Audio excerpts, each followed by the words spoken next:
Hello. Welcome back to my cellar. Here we are, it's September. Where did the summer go? Okay, here we go. How do you improvise monsters to encourage players to not simply fight and kill everything they come across? Well, first you got to train the players.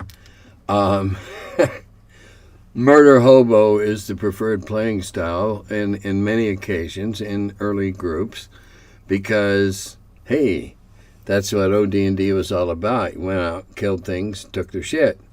You cut them open to see if they'd swallowed anything they hadn't managed to digest yet. Now, with a better, more involved, more enthralling storyline, that changes. To go ahead. Do you recommend using monster reaction tables like those used in BX to determine how likely a monster is to fight? No. I use my head. Do you have any suggestions if the roll on the reaction tables indicates a chaotic monster is friendly toward the party? Well, I don't use the charts and tables. Okay, I make them up. I create my stories myself. And if you run across something, a particular something, it's there for a reason. Now, I may be the only one that knows the reason, but trust me, it's there. I don't just throw crap in. I don't use wandering monsters as such, though I have been known to use the threat of wandering monsters to get a party to get their act together and get moving. Okay. And whether chaotic doesn't mean unfriendly. Elves are chaotic. They cannot be counted on to react the same way every time. Sprites, other kinds of the Fae, are chaotic by nature. Doesn't mean they're evil, doesn't mean they want to suck your blood at night through your big toe. It means that in three similar situations, a chaotic individual is less likely to react the same way each time. That's what chaotic means. At least that's what it used to mean. Chaotic means you just can't really turn your back, can't count on it. That's why chaotic thieves are the worst things a party can possibly have. Because the little bastards will steal everything and say, I'm just playing my alignment. And you run a long dagger through his ears and that way and say, oh, well, yeah, me too. Anyway. Do I have any stories of classically chaotic characters like orcs and goblins who wanted to help the party and not kill them? What about something and it ends right there. Well, yeah, you can set up all kinds of scenarios. There can be all kinds of circumstances that could lead to at least a temporary truce or a temporary alliance to confront a larger threat than both of you individually. Certainly. I have no problem with that. If it's in the monster, and again, remember that monster is everything that's not a party member or an NPC. How a monster is likely to react or not is entirely up to the story. And if you want to allow a little dice rolling in there, it can be worked in without being just a completely random encounter of some sort. Okay, here, Tim. In 1992, Rick Loomis of Flying Buffalo put together a deck of low-budget trading cards featuring 7 contemporary game designers who had been inducted into the Gamma Hall of Fame. himself. Frank Chadwick, Jim Dunnigan, Steve Jackson, the American game designer, Mark Miller, Redmond Simonson, and Greg Stafford. At the time, they were certainly seven of the big players in the field. Frank Chadwick, amazing designer. Jim Dunnigan, again, a great designer, and he, for a while, he ran SPI rather well. Steve Jackson, still going strong. Still going, anyway. As far as I know, he's doing okay. Mark Miller, traveler. Redmond Simonson, old game designer.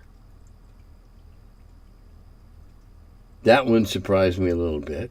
Greg Stafford, no argument for me, his Red Bear, White Moon stuff and RuneQuest was good stuff. When asked how he had chosen the 7 designers, Lewis replied, "The first batch was selected by picking the first 7 who sent me a photo." How do you rate the first deck, Tim? I don't really have any beef with that first deck.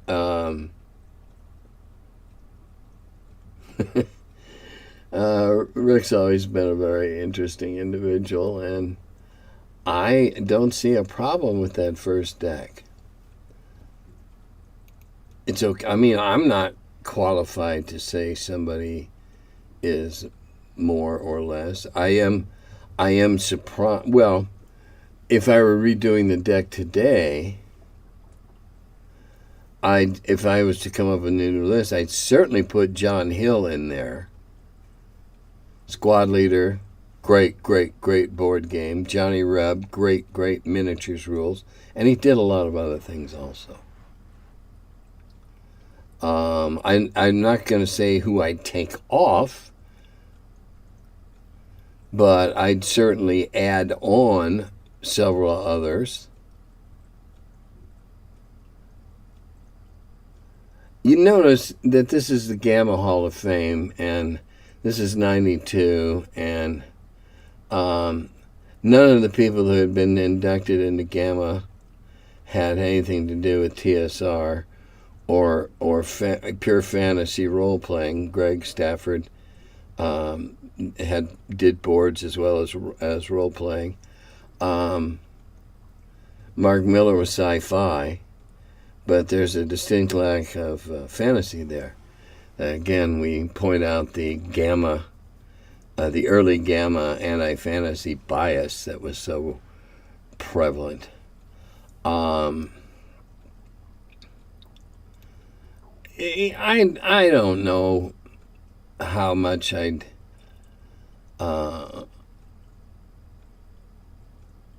certainly am not going to say this one doesn't deserve it. And I think John Hill should have been on the list. I think he was a brilliant designer. Question number 1. If I won the lotto and hired you for obscene amounts of money, well, it'd have to be, to come up with a deck of cards commemorating the world's great game designers of the 20th century, who would you choose? Well, that's not anything I'm going to go into right now. If you come up with that enormous sum of money, then I'll sit down and I'll come up with 52 game designers and game illustrators and what have you. Okay? Come up with the dough. What historical info would I want to include? Well, obviously, their reason for being in the deck, the games or rules or whatever their contribution was. Have you ever been included in anything like Loomis's deck of famous game designers? Not that I'm aware of. Then, I have done design, but that's not what I'm known for. I'm known for being an editor, so it's not surprising. I don't know who said this quote, but I thought it was a good one when I read it. AI accidentally made me believe in the concept of a human soul by showing me what art looks like without it. By God, that's brilliant. I don't know who said it either, but if one of you people watching this knows who that is. I agree with the idea that it should be called plagiarism software, since that is more appropriate. Until it is no longer theft, it should be disqualified without question. I do have to be honest, though. Even if that was fixed, I still wouldn't want it in any of... there again, this one got cut off. It's funny. It's cutting. Some of these are getting cut off a word or two. I think this sending these AI bots out to scrape everybody's artwork is just seriously heinous. And I really, really do feel that if we ever get rid of this asshole that's in the White House right now, and we get back to a decent Library of Congress, et cetera, then we can do something, and we pass laws that it absolutely has to be labeled as AI art, or it can't be shown to anybody except the person that made it. And if you could find and catch somebody doing it, they ought to get serious penalty. Serious penalty. All right, now this one is definitely from somewhere out and left back. What aspects of sports coaching could be applied to tabletop RPG design? Teamwork, teamwork, teamwork, teamwork, teamwork, teamwork, teamwork. Work as a team. Have each other's backs. Everybody creates to the best of their and contributes to the best of their ability. Teamwork. It's up to me, the coach, to put you in the position that you can do the best in. The groups tend to sort themselves out, sift themselves out, if you will. Did your time coaching and being involved in softball, or was it baseball? Well, actually, I played softball until I was like 46, but I coached soccer and refereed soccer, and was a high school announcer for much longer time. Coincide with more TTRPG or gaming in general in your life? Well, no, yes and no. During the time that I was being a coach, I was also much active with a bunch of the gamers here in Cincinnati, because we're all of an age where we could do it. Get together, frequently at somebody or other's basement or back room or whatever, and play massive war games for hours into the morning. At what point in your life did you play the most games, or the highest frequency of gaming per week? Well, for me, the highest frequency is going to a con and running 12 games over the course of 3 days. That's brutal. That's 48 hours of DMing. And 48 hours of DMing with your own group, who you know and who you can joke with and tolerate and know when they mean it and know when they don't, is not 48 hours of gaming at a convention, which is much more akin to herding cats. That's the hardest. When I was in college and basically testing for Gary, etc., we played 2, occasionally 3 times a week. But you keep in mind that when I began playing role-playing games, I was already 26 years old and married and had a kid.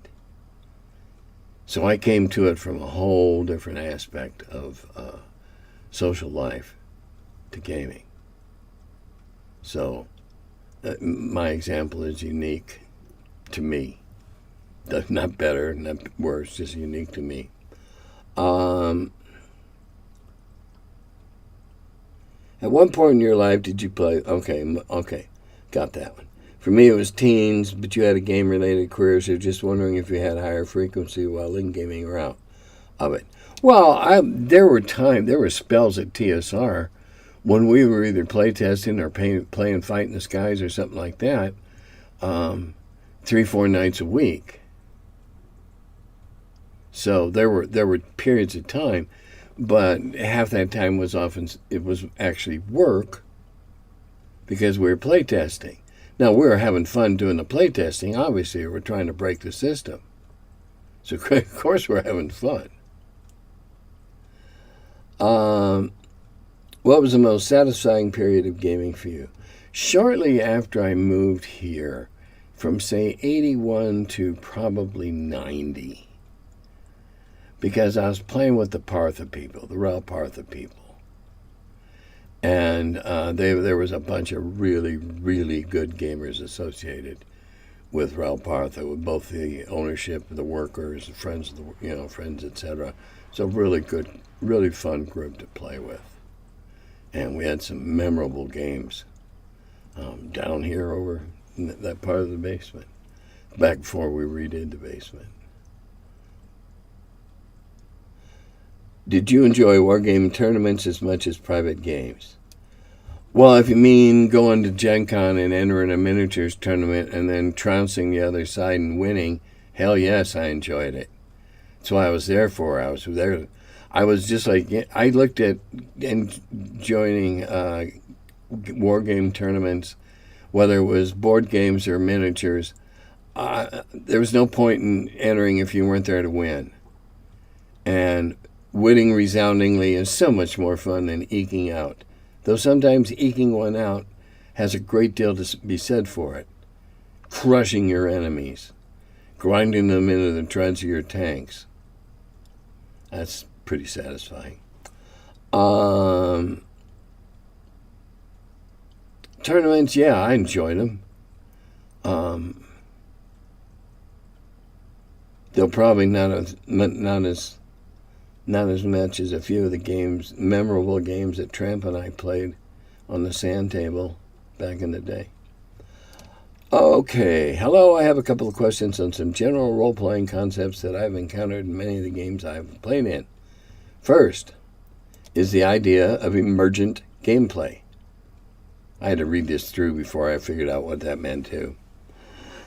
That is the idea that what occurs in the game is a product of choices the players make and the dice rolls.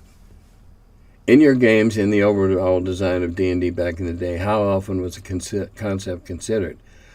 Well, in design, I'll stop right there and answer that. In terms of design, it was never not considered. You went with the flow and the players provided the flow. You drew up a dungeon, and it's a four-way intersection. You just came in from the south, the passage north, the passage east, and the passage west. So which way do you go? From that point forward, I guess you now call it emergent role play. From that point forward, choices the player characters make, choices they don't make, things they find, things they don't find. So in that regard, yeah. In the older style of play, information gathering was probably every bit as important as prowess in combat. Yeah, and all the information in the world is gonna make you a better swordsman. However, you can be the best swordsman in the world walking around dumbass, don't know what you're doing or where you're going. See their balance there.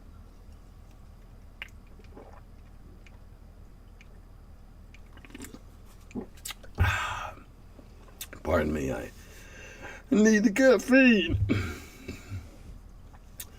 It's going on midnight. How often was the concept considered? Were things like random encounters, random dungeon generation, random terrain mapping wildly used in my campaigns? Absolutely not. Now, having said that so emphatically, random terrain mapping is anathema to me.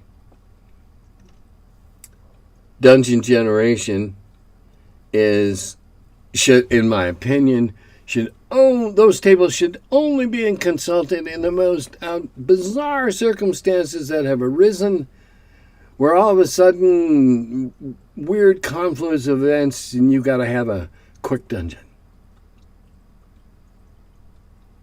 Otherwise, design it yourself. Yeah, it's more work, but it's yours. Random encounters. I know a lot of people love them. I have been known to design levels and state that there, is something or other that might be wandering about and you might run into. This is an advice to the DM. I've also used wandering monsters to get parties to pull their thumbs out and get going. Sit around bickering, arguing about what they're going to do. Well, all that noise is going to attract something. And now, by God, you better deal with it. Hey, don't blame me. You're the ones down here shouting at each other like a bunch of bad card players. So that's how I use random encounters. The other question I have is in regards to abstraction during combat. In most games I have played from the original D&D and AD First Edition eras, this is generally the rule, where combat will become a swirling melee. Attacks are made at random for the most part, and firing arrows into a swirling melee will just as likely hit your allies. Oh, absolutely. And people that play with me more than a couple times realize that's just a really bad idea. I don't care how good a shot you are. Unless you're, up in the 18, 19 skill range, even then there's going to be a minute chance that you're going to hit somebody else, not because you're a bad aim, but because they stepped in. Were those types of rules used in your games and in the games being played in the early days of D&D? Is this something that's more modern? And absolutely, that goes back to the very, very beginning. Brown Box OD&D. That goes back to the very beginning. I have played it that way. I have played in games that played it that way since the very beginning. It's a rare occasion where you're going to square off against a particular foe. Now, in the case of you and your 5 buddies, party of 6, running around and coming across a couple of ogres, if the circumstances warrant, if the flow happens, okay, you 3 can fight this one, and you 3, okay. But most of the time, I think of a melee as a cartoon fight. Arm here, foot there, stars, okay. I like that chaotic swirl, and I believe it makes for very good combat. Okay, just an opinion question. I know you pretty much stick to the AD&D style system, but what are your thoughts on dice pool systems like World of Darkness? As the PC's proficiency goes up, they roll more D6s or D10s or whatever, hoping to roll whatever number equates to a success. I've been messing around with trying to develop a system that just uses D6s for everything from character creation to combat and spellcasting. The biggest problem that I'm encountering is that players have trouble adding up the results on 3 dice and adding a modifier quickly and easily. Yes, calculators have replaced natural abilities. So I'm considering using a system where the players roll a number of D6s based on proficiency and look for 6s for successes. They can then apply any ability bonus to 1 die roll to turn a failure into a success. As usual, I've gone on here way too long. Okay, let's back up here. It went too long. I don't like dice pool systems necessarily. I can see certain circumstances where I can't even see a circumstance, but I'm not going to say that they couldn't be useful in a certain set of circumstances. However, adding all those dice up is one thing. Now, I know that MCC and DCC have added dice in certain occasions, but I couldn't even tell you right now exactly what they are. And they work fine in their system. Multiple dice, piling on and piling on and piling on. I'm just not there with it. Besides which, who wants to roll even more dice? Jesus. That's why I like percentile. That's why I like a D20. Percentages, one dice. Hee hee hee. There it is. 20 possible outcomes. The type of system where you roll multiple numbers of dice and see how many sixes you get or how many fives you get or something like that, that can work up to a point, up to a certain. There's a number where it's too many dice, because the results get way irregular.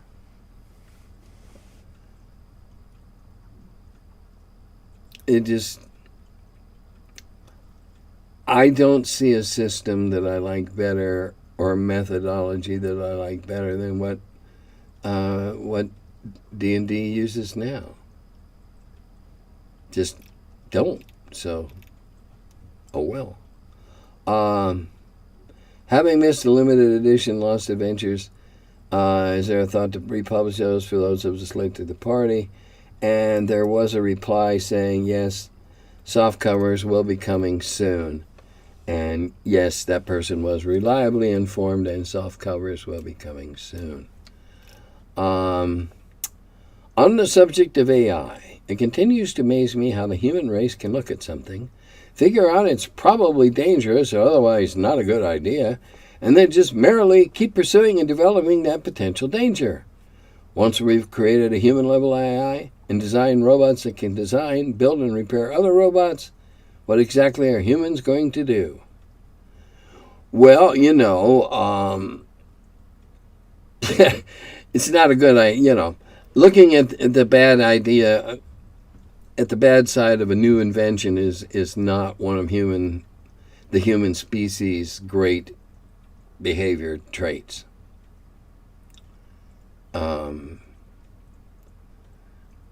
The first guys that made, what they called a hand cannon, which is a short-barreled, large-bore pistol on a stick, on a fork, with a fuse that shot a big, big ball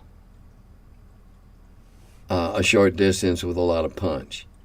And, they could have looked at that and said, well, hell yeah, that'll shoot the shit out of a deer, won't it? And some little guy would come back, yeah, or blow your whole center of your chest out. Well, that didn't stop him, did it? I think human nature has always found new and exciting ways to kill themselves and each other. I think it's a morbid fascination. Why are we such a crazy gun culture? Guns are the worst possible thing we can have, just floating around the way they are today. Now, I'm not against guns per se, but I don't need an arsenal in my basement. I don't need something that'll go through 3 of the neighbors' walls down the street if it accidentally discharges. And I don't need more than I can shoot at one time. But hey, we still make guns.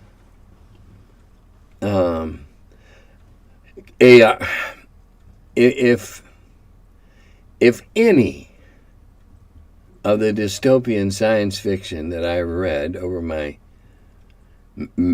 over 50 years of, over 60 years of reading science fiction, if any of that comes true, yeah, AI robots are a bad idea. We already know they steal, they cheat, they lie. They've all done it in various tests. But, oh yeah, let's build some more. And then on that subject, there was one reply. See Terminator. Yeah. See, science fiction has a disturbing way of predicting the future. Now, I'm gonna spend a little time here doing something I don't normally do, and it concerns a system that I don't even play. But this is one of the most extraordinary products that I have ever seen in all my years in the game business. It's for a system that, like I said, I don't play. In fact, the system's creator and I had a rather famous dispute going on a couple of the threads years ago when he failed to, in his crowings about what he'd accomplished, failed to acknowledge the fact that he'd had a few pretty mighty shoulders. Anyway,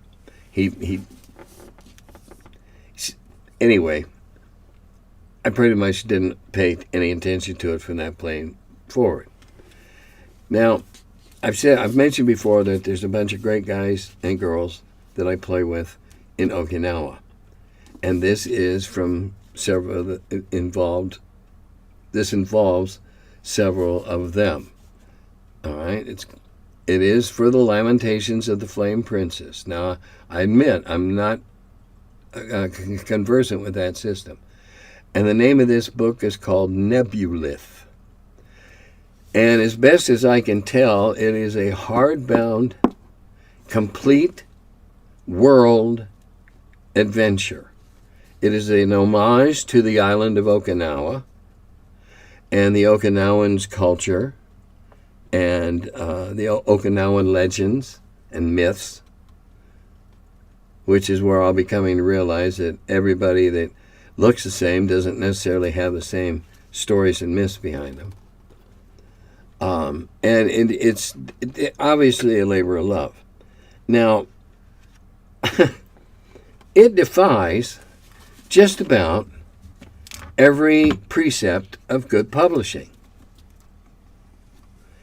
And yet it's probably the prettiest, the most beautiful game product I've ever seen. And that's something. It gives you the setting. It gives you the monsters. It gives you the parameters of the game. It even has a list of things in the back that you can read more up about or places to find more information. It's loaded with color throughout. I mean, it is a full color book. I don't know if I can show. I don't know how to show this.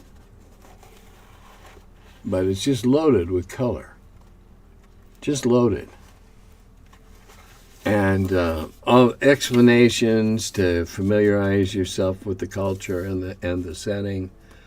It defies all the rules of publishing and printing.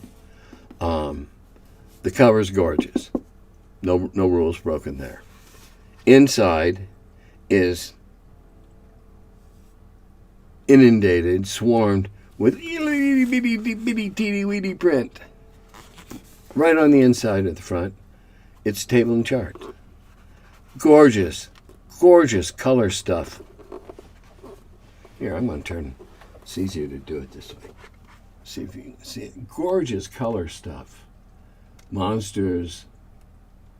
Everything is there. It's now again, I'm not a Lamentations player, so they may, the hardcore players may disagree with me. But it's absolutely beautiful. It uses way too many typefaces, some of which are very hard to read, and yet they pull it off again and again. This was sent to me by one of the players from Okinawa because one or more of the guys in the group is involved with this. Now, I can only tell you that it's listed on the front as Zach S. with Alex Hobson, designed by Molly Scanlon. Well, Molly, they ought to give you the Nova Supreme Award for design. This is the most beautiful book of eye candy a gamer could hope to own. Eye candy doesn't even say it. Eye confection. Eye gourmet confection. It's sort of like reading an illustrated novel. It's sort of like reading manga. It's very Asian, obviously, and it's just stunning. It even comes with 2 ribbons, but they should have put in 5 because there's so many places that you probably want to flip too fast, and you won't want to mess up the pages. Anyway, it was printed in Finland, and there was 3,000 copies in this first printing, and it is absolutely gorgeous. Nebulith, Nebulith. I mean, even if you don't play the game, this might be worth adding to your collection just for its incredible beauty. And again, I don't think I've ever gushed over a product like this before, but it's worth it. It's gorgeous. It's absolutely gorgeous. Okay, let's see. I'm playing in Okinawa on the 21st, and I'm playing in the U.S. on the 28th.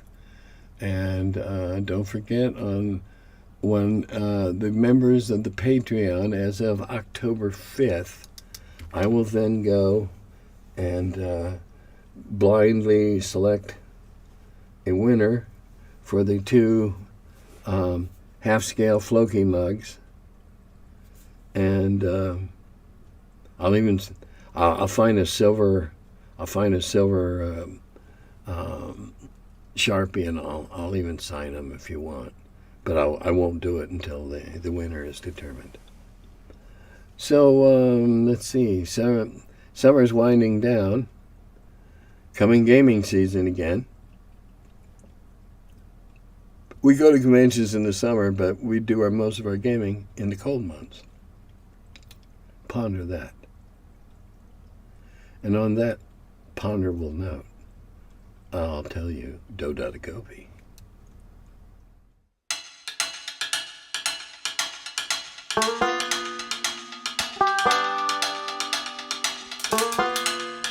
Hello, and welcome to my cellar.